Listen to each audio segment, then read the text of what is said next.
Assalamualaikum warahmatullahi wabarakatuh. Selamat pagi semuanya.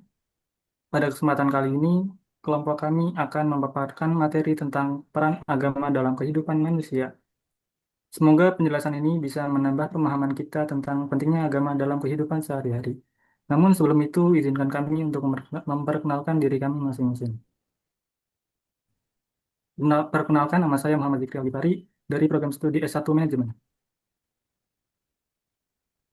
Perkenalkan, perkenalkan, nama saya Marsyanda Putri dari Prodi Manajemen.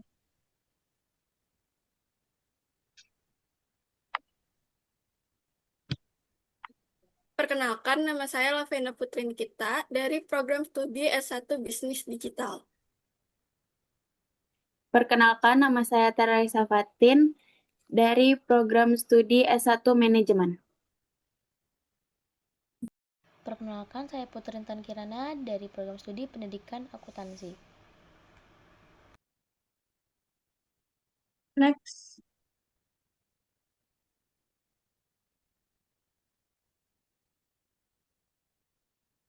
Selanjutnya di daftar isi, yang pertama itu ada pendahuluan, yang kedua ada makna agama, yang ketiga ada kedudukan serta fungsi simbol dan ritual keagamaan, yang keempat ada perbandingan keanekaragaman pemahaman dan sikap beragama, yang kelima ada nilai-nilai keagamaan dalam lingkungan pendidikan, keluarga dan pekerjaan, yang keenam ada ta'abud dan takuli dalam agama, yang ketujuh ada elemen peradaban dalam agama, yang kedelapan ada praktik keberagaman dan implikasi terhadap peradab, ke-10 ada kesimpulan dan ke-11 ada daftar pustaka. Next.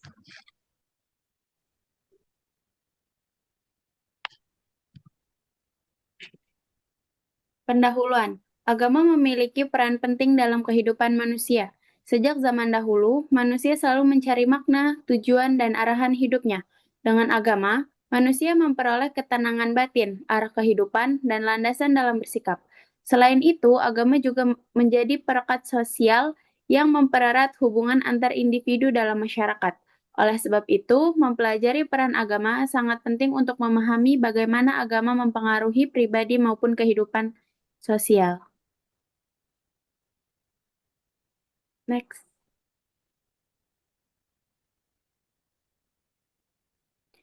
Makna agama.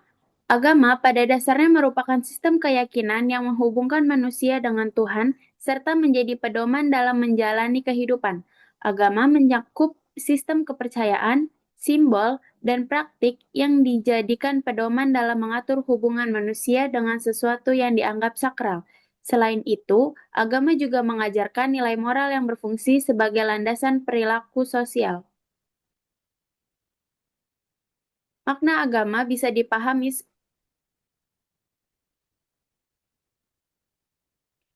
Makna agama bisa dipahami sebagai sistem keyakinan manusia kepada Tuhan yang memberikan arahan bagaimana kita hidup. Agama tidak hanya soal ibadah, tetapi juga soal moral dan kehidupan sosial. Jadi, agama adalah dasar yang membantu kita dalam kehidupan sehari-hari.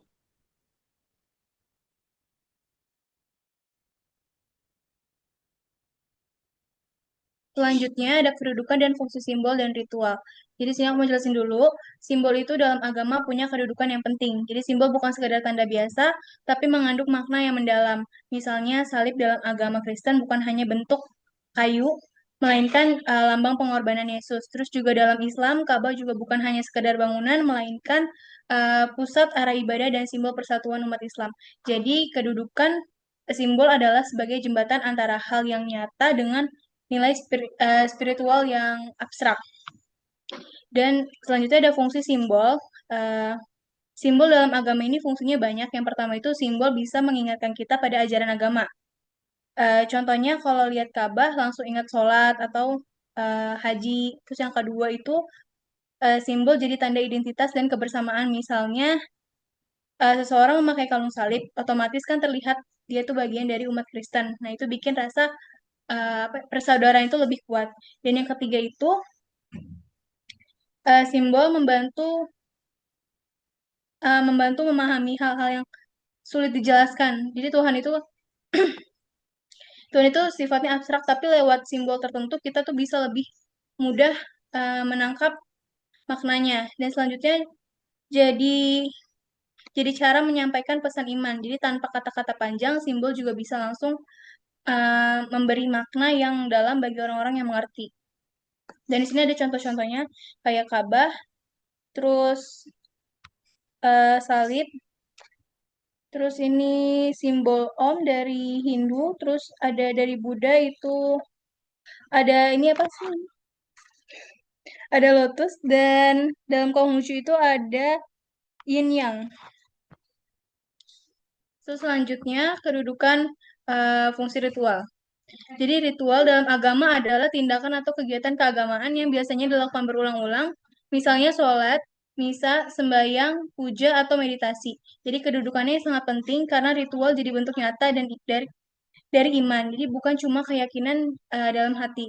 Jadi lewat ritual ini manusia bisa merasa lebih dekat dengan Tuhan, sekaligus membangun hubungan dengan sesama umat. Jadi ritual bukan cuma sekadar kebiasaan, tapi bagian inti dari cara beragama. Dan fungsi ritual ini, memiliki banyak fungsi. Yang pertama itu mendekatkan diri pada Tuhan dengan berdoa, sembahyang atau beribadah, manusia bisa merasa lebih dekat dengan yang Maha Kuasa.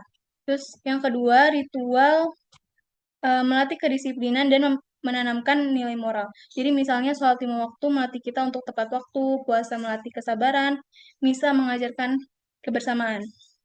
Terus yang ketiga, ada membangun rasa kebersamaan umat. Jadi kalau kita beribadah bersama, muncul rasa persaudaraan yang kuat. Dan yang terakhir, memberikan ketenangan batin dan makna hidup. Jadi banyak orang yang merasa lebih damai setelah beribadah karena ada keyakinan bahwa hidupnya itu terarah dan selalu dalam bimbingan Tuhan. Next.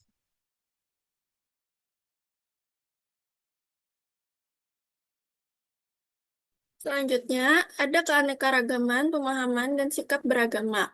Perbedaan pemahaman dalam beragama wajar sekali terjadi, mengingat setiap agama memiliki tafsir, mazhab, dan tradisi yang beragam. Dalam konteks Indonesia, pluralitas agama menjadi ciri khas kehidupan berbangsa. Sikap toleransi menjadi kunci agar keragaman tersebut tidak menimbulkan konflik. Hal ini sejalan dengan pandangan Hollis Majid tahun 1999 yang menekankan pentingnya pluralisme agama sebagai realitas sosial yang harus dihargai. Contohnya adalah setiap agama punya tafsir dan mazhab yang berbeda. Perbedaan adalah wajar dalam masyarakat plural. Dan next.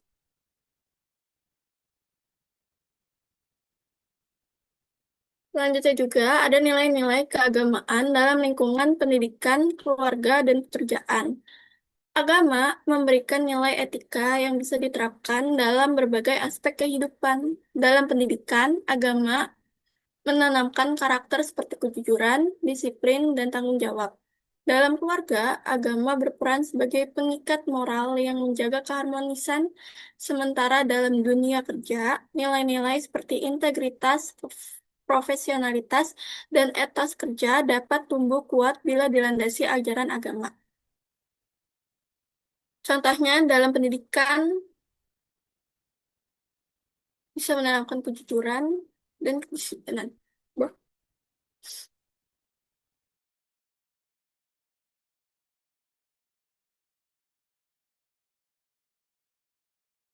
Selanjutnya ada ta'abudi dan ta'akudi dalam agama.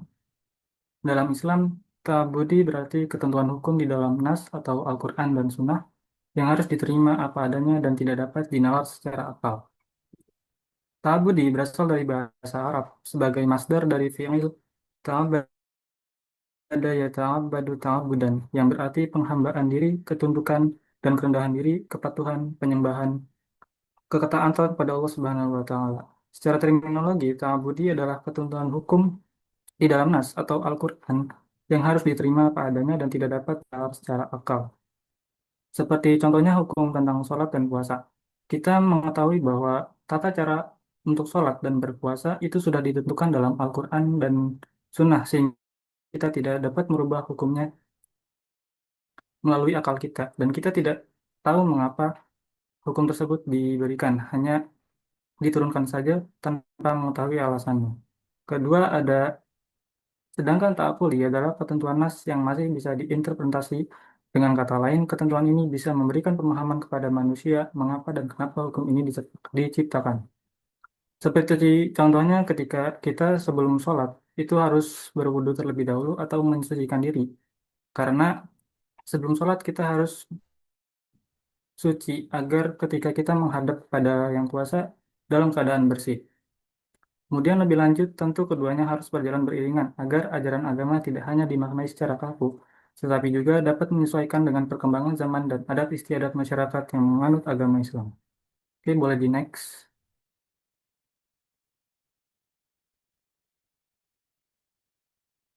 Hmm. Selanjutnya itu elemen-elemen peradaban dalam agama. Ketika kita berbicara tentang peradaban, agama punya peran yang sangat mendasar. Ada beberapa elemen yang membentuk bagaimana agama menjadi fondasi peradaban manusia. Yang pertama yaitu ajaran atau doktrin. Inilah yang menjadi dasar keyakinan yang memberi arah hidup dan kerangka makna bagi penganutnya.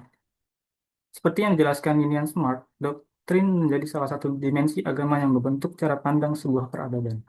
Kemudian yang kedua itu ada etika atau moralitas. Agama selalu memberikan nilai-nilai kasih sayang, dan kejujuran. Nilai inilah yang menopang interaksi sosial sehingga peradaban tidak jatuh dalam kekacauan. Yang ketiga ada ritual atau ibadah. Praktik keagamaan bukan hanya sekedar rutinitas, melainkan juga sarana memperkuat identitas kolektif, solidaritas sosial dalam masyarakat. Seperti contohnya ketika dalam Islam itu ada yang namanya sholat berjamaah. Nah, dalam konteks ibadah ini, itu tidak hanya sebagai rutinitas saja, namun juga dapat memperkuat dapat memperkuat solidaritas sosial dalam masyarakat. Kemudian yang keempat ada institusi keagamaan. Masjid, gereja, vihara maupun lembaga pendidikan agama berperan untuk menjaga kesinambungan ajaran dan menyalurkan nilai-nilai itu ke dalam kehidupan sosial. Yang kelima ada pengalaman spiritual. Agama memberi agama memberi ruang bagi manusia untuk mengalami makna, harapan, dan ketenangan batin. Hal yang sangat penting bagi keseimbangan hidup individu maupun masyarakat. Kemudian yang kelima itu ada hukum atau norma sosial. Hampir semua agama melahirkan aturan moral yang membentuk tatanan sosial. Misalnya, dalam Islam kita mengenal maqasid syariah yang melindungi agama, akal, jiwa, harta, dan keturunan. Kemudian yang ketujuh yaitu ada komunitas dan solidaritas sosial. Agama membangun rasa persaudaraan dan kebersamaan sehingga masyarakat bisa hidup dalam kohesi yang kuat. Dan kemudian yang terakhir ada ilmu pengetahuan serta seni. Sepanjang sejarah, dorongan agama melahirkan banyak tradisi intelektual, pengembangan filsafat, hingga karya seni dan budaya yang menjadi ciri khas peradaban besar. Jadi, kalau kita lihat, agama tidak hanya berbicara soal hubungan manusia dengan Tuhan, tapi juga ikut membentuk hampir semua aspek peradaban, dari cara berpikir, cara hidup, hingga karya yang dihasilkan umat manusia. Oke, boleh next. Baik, selanjutnya itu ada praktik keberagamaan dan implikasinya terhadap peradaban. Nah, praktik agama itu sendiri itu merujuk kepada kepatuhan seorang muslim dalam mengerjakan kegiatan-kegiatan atau ritual yang diperintahkan oleh agama. Nah, dalam Islam sendiri, dimensi praktik agama itu menyangkut beberapa kegiatan, yaitu ada pelaksanaan sholat, puasa, zakat, haji, membaca Al-Quran, doa, zikir, ibadah, dan ibadah kurban dan ibadah lainnya. Selanjutnya, adanya praktik keberagaman dalam kehidupan sehari-hari itu juga memberikan dampak.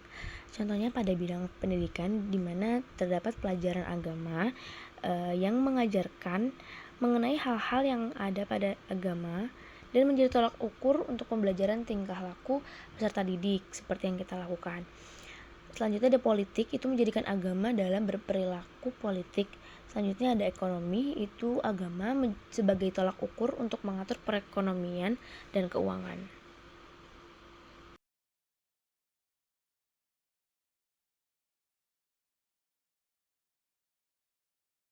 Selanjutnya ada praktek keberagaman Islam, itu sama seperti tadi, itu ada ibadah, yaitu sholat, zakat, puasa, Ramadan, dan haji bagi yang mampu. Selanjutnya ada Al-Quran, di mana membaca Al-Quran tidak hanya membaca saja, lalu mempelajari dan memahami isi Al-Quran, karena Al-Quran itu sendiri merupakan pedoman hidup umat muslim.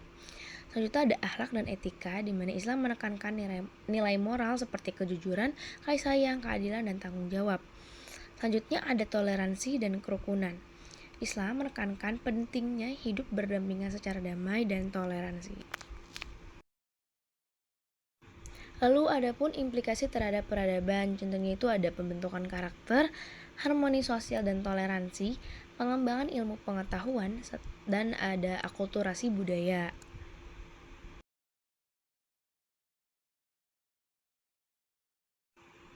Lalu terakhir itu ada kesimpulannya, di mana agama itu sangat memiliki peran penting dalam kehidupan, karena di agama sendiri itu menjadikan landasan dalam berperilaku, mengedepankan nilai moral, dan agama juga menjelaskan kepada manusia bagaimana manusia itu hidup, menjalani hidup, dan menyebarkan sikap kebaikan terhadap sesama. Menjalani hidup dengan memberikan nilai moralitas yang baik dan memaknai nilai toleransi antar penganut agama lain. Jadi, kesimpulannya itu agama berperan besar dalam kehidupan manusia, lalu memberikan pedoman moral, sosial, dan spiritual, dan agama menjadi fondasi peradaban dan menjaga harmoni masyarakat. Berikut ada daftar pustaka yang kami gunakan sebagai referensi. Sekian presentasi yang kelompok kami dapat sampaikan.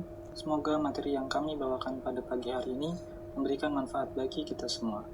Akhir kata, apabila ada salah, kami mohon maaf yang sebesar-besarnya, karena pada dasarnya manusia adalah tempatnya salah dan lupa, dan kesempurnaan hanya milik Allah semata. Akhirul kalam, wassalamualaikum warahmatullahi wabarakatuh.